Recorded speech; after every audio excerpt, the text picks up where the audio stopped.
mathoth ahinya to mago ma iolo kokalo e simu mag ong'we yamo. Wach moro nitie ka in kod gowi mane yude yor ong'we yamo ma ok isebedo ka ichulo, koro in kod thuolo mar yudo fuong'ruok ma ok tin ne atamalo 50 mar omendano ma inyalo mana yudo ka ichudo e kind dweche 6 ma bengi maduong' koro keto.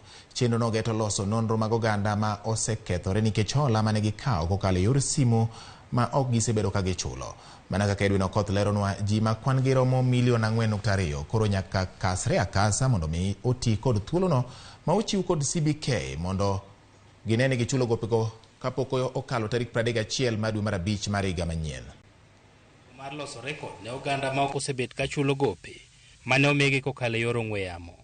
Bengi ma pacho ka koro dhi chako gocho ne jok mane ni kod gopego mondo giwinjre kaka chudo biro timore, ka bende gin kod mana nyaka giko mar dwe mar abich higa manyien mar tieko chudo. Bedo ni bengi ochiki mondo wit oko ma ok tin ne atamalo 50 mag gope ma otamo oganda chulo. Moko kuom bengigo bende koro nyalo weyo ne jogowi gopegi duto ka gihero, ka bende sani gope ma pok ochul mane oseket e rekod marach idhi loki mondo nen kaka ma ichulo e thuolo mar dweche 6 go.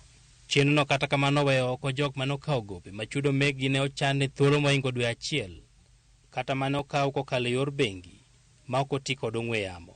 Piny owacho geto ni ohelni matindo tindo mane oyudo lal e kinde mane midhusi mar korona omuoch e pacho ka biro yudo fuong'ruok e kinde ma pod gitemo duoko ohelnigi e wang'e. Chenro ma kama biro e kinde ma tend Kenya Kwanza chano yanga gucho omenda mar siling bilion 50 ma ibiro chiw ne oganda kaka hola kochakore tarik 1 dwe manyien. Oganda mageto yudo Hustlers Fund nyaka bed kod nonro maber mar chulo gope, kendo nyaka bed kod ohala kata chenro mar chako ohala. Edwin Okoth, Ramogi TV.